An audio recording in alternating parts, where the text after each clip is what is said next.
Being the largest grossing media franchise in the world is bound to cause people to have many opinions of you.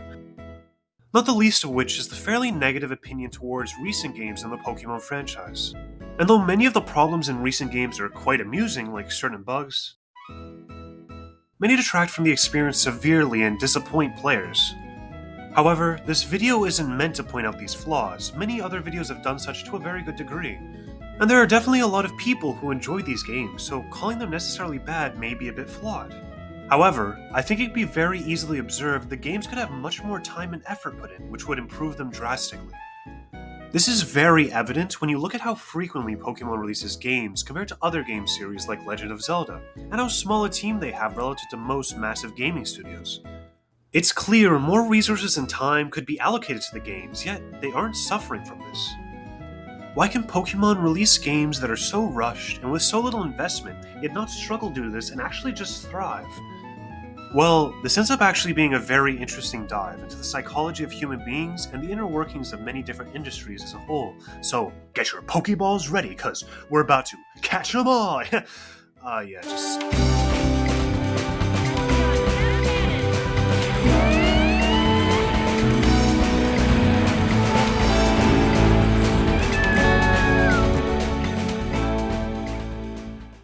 Happiness, and specifically the feeling of being happy, are complex emotions induced by a lot of different things in your brain and body. However, for our cases, it's simple and has been shown by many studies that gaming has a very noticeable dopaminergic effect on the brain, which is effectively just saying it induces a lot of pleasure by releasing dopamine and other chemicals. This amount of pleasure is incredibly high and generally can induce addiction because of that, and also can dull other experiences that would normally make people happy due to how much pleasure they're used to experiencing from gaming. If you want to see papers displaying this, I'll have them, as well as the other papers I used in the description of the video. However, this is a factor in all games, not just Pokemon, so it doesn't fully explain the game's continued success, especially given games are nowhere near as addicting as other things like cocaine. Though, once we look into the player base and marketing for Pokemon, this starts to make a bit more sense. See, even if many of the players, especially nowadays, are older, it'd be incredibly improper to say Pokemon didn't have a massive effect on the childhoods of many kids since its release. This is, in part, due to the game's extremely family-friendly appearance, making it a natural option parents will be comfortable giving to kids, especially given parents' opinions towards their kids playing games has become more lenient over time. The effect of this was actually studied in a paper from Stanford analyzing the visual cortexes of people who played Pokemon as a kid versus people who had only started playing Pokemon recently, with the former being called experts and the latter being called novices in the paper. The study found that the Pokemon expert group had a distinct pattern in their visual cortex that would fire when observing Pokemon. This was fairly consistent across all of them, and novel when compared to the novice group who didn't experience this pattern. The study's results are interesting because it implies that the brain has developed to specifically understand when it's seeing Pokemon, which in itself can lead to many beneficial interactions with nostalgia, as if the brain has registered exactly what a Pokemon is in the visual cortex. It will likely be very easy to trigger said nostalgia even just with visual stimulus. However, this may partially be conjecture and is more so a correlation that's intuitive, especially given that the cited study only has 22 participants, 11 being in each group. However, there is further evidence that supports this claim that you would expect an exceptional amount of nostalgia for the game, which would benefit its sales as people get older.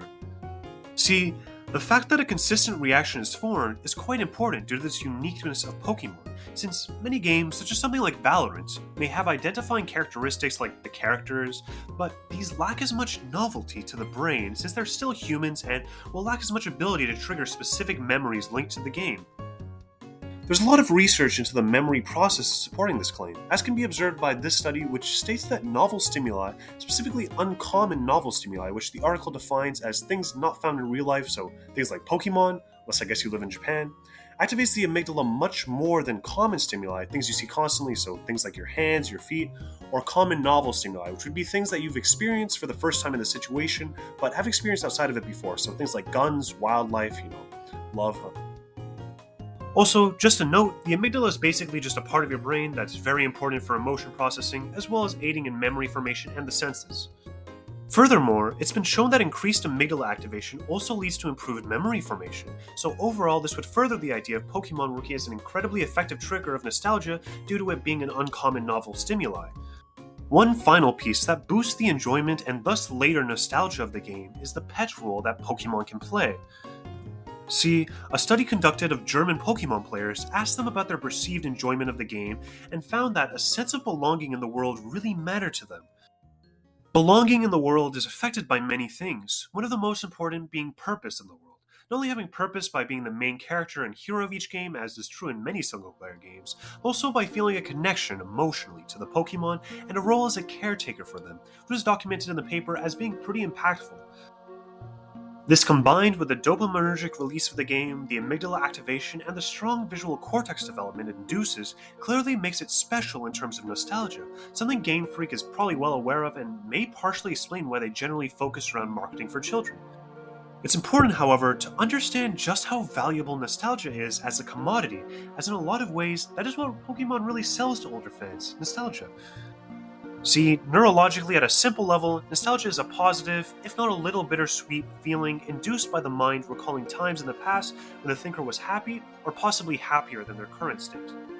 Even though this feeling is frequently described as bittersweet and can be negative, most studies around nostalgia have found in general it actually is distinctly positive for the person experiencing it, generally improving their mood and often motivating them. The feeling is noticeably so desirable to the brain that people would be willing to pay just for the feeling, as was found in the study.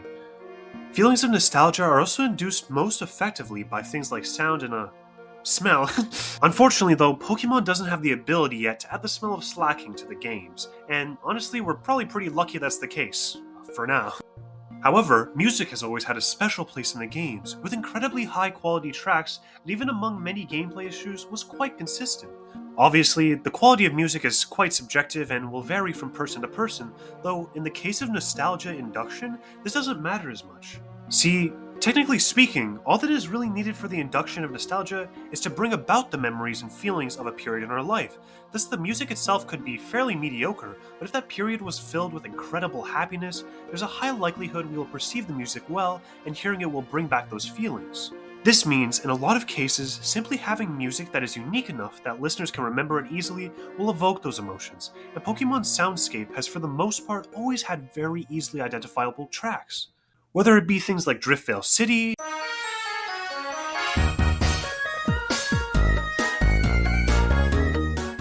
or Little Root Town from Ruby and Sapphire,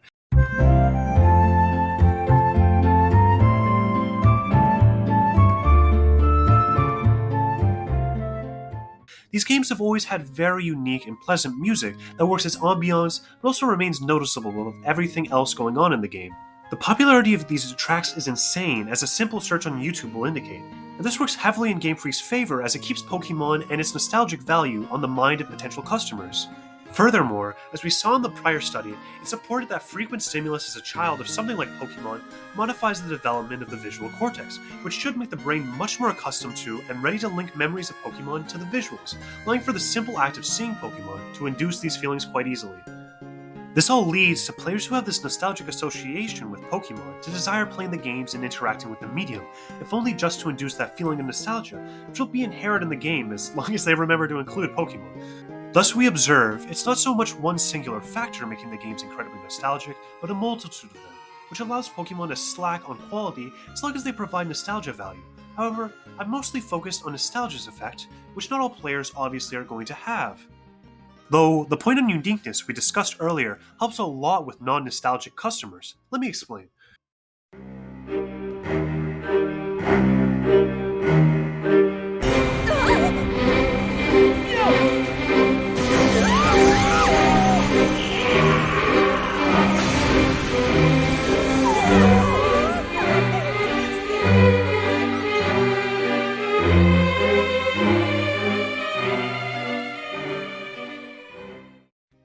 One important pressure in any field is competition. If a product has a competitor producing a higher quality product, especially if it's for a similar price, that product's company is going to be heavily pressured to either lower the price or increase the quality. Many studies have found this link to be true and incredibly impactful, and, well, it does just make intuitive sense, right? Take, for example, Overwatch. If that was the only game that had shooting in it, or heroes, or monkeys that like peanut butter, it'd feel very little pressure to improve the game, since there's no other games like Valorant that may have more interesting heroes or better shooting that players may convert to if Overwatch isn't adding new content to keep them engaged. It's also important to note that the competitor needs to take up a decent amount of the market share and be consistently releasing content. So something like Valorant and Overwatch, which have reasonably similar player base sizes, will apply pressures to each other, especially with things like CSGO and Paladins around. However, for Pokemon, the competitors struggle to impact them for a variety of reasons. For example, a competitor you may expect is Digimon. However, there are multiple reasons this doesn't pressure Pokemon. To start, it's much less popular in general than Pokemon, meaning it's already not putting much pressure on Pokemon sales-wise. Additionally, the gameplay in Digimon games is generally much different than Pokemon's. For example, in Digimon Survive, it focuses a lot on its visual novel parts as well as having turn-based tactics-type combat, so more like Fire Emblem than Pokemon. Even though the games do have monster taming elements like Pokemon, the aesthetic is so much different that they really find a separate niche altogether. This is also observed in their other games, like Digimon Cyber Sleuth, which aesthetically looks a lot more like a Persona-type game with more standard JRPG combat, again, quite different to Pokemon. Thus we see Digimon isn't really a major competitor for Pokemon, but a different game that may prove to be one is Temtem. It released fairly recently back in 2022 and has been getting updates since. The game aesthetically is a lot more similar to Pokemon and plays as similar as it looks. It does, however, have many quality of life improvements and cool gameplay factors such as the stamina bar. Although Temtem was fairly popular on release, I do not think it or other Pokemon-esque games for PC like Koromon or Nexomon were popular enough or have enough longevity to pressure Pokemon in any way, even if they did have improvements. One final thing I'll note for completion's sake is Pokemon fan games and ROM hacks effects, though they're both really cool and I personally really enjoy a lot of them because they offer nice takes on the franchise, like The Last Nurse Joy, where you play as a Nurse Joy trying to cure Pokemon health conditions manually before the advent of healing stations, or a Farfetch'd Story, where you play as, well, a Farfetch and go on a pretty fun short adventure. These are super fun, and I'd recommend them if you enjoy Pokemon. However, they and more popular ones like Pokemon Infinite Fusion and Uranium simply don't really compete, and if anything, draw more people to the franchise as they realize they enjoy the games for this free meme, or simply get hooked on the cute characters. This lack of competition really just means Game Freak can chill, as it's not very easy if you enjoy the party-building cute style of Pokemon to swap it out for something else, as easily as you can swap between battle royales, shooters, or other types of games.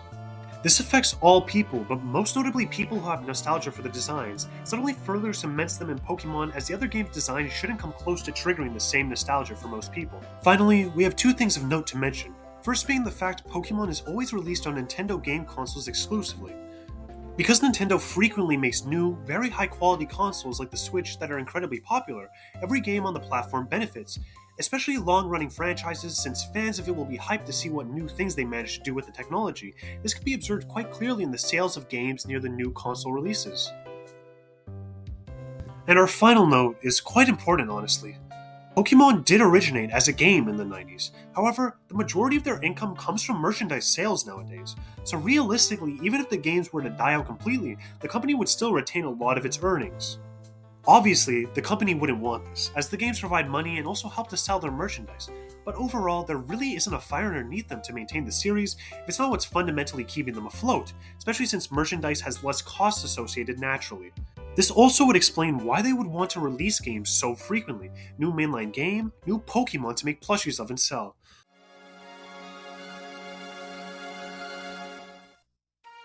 We observe then from these factors that Pokemon has incredibly little reason to improve. As often has been postulated, the purchases of their products control how much effort they have to put in. Since many of its biggest consumers are inoculated with nostalgia and will still feel happy playing a subpar game, they're going to continue making money even with these mediocre games. Especially when those customers lack a competitor to turn to that gives them that nostalgia or enough satisfaction not to keep consuming that game. And additionally, we observe the games being in an incredibly optimal place to get picked up due to their parent company Nintendo's position in the game world and the marketability of the game. All this comes together to make the perfect combination for Pokemon to effectively have to do the bare minimum and see massive rewards. Unfortunately, the reality is it's unlikely that this will change, as some major things would have to happen, such as an active competitor forming, and unless Hello Kitty starts making JRPG monster collector games, it's kind of hard to compete. Regardless of how likely it is that Pokemon will change, it is really interesting to see how all these factors have come together to make Pokemon have a pretty easy time just releasing games as rushed as they like with little downside. I hope you guys enjoyed the video, and if you have any thoughts or anything to tell me, leave it in the comments. Hope you have a nice day.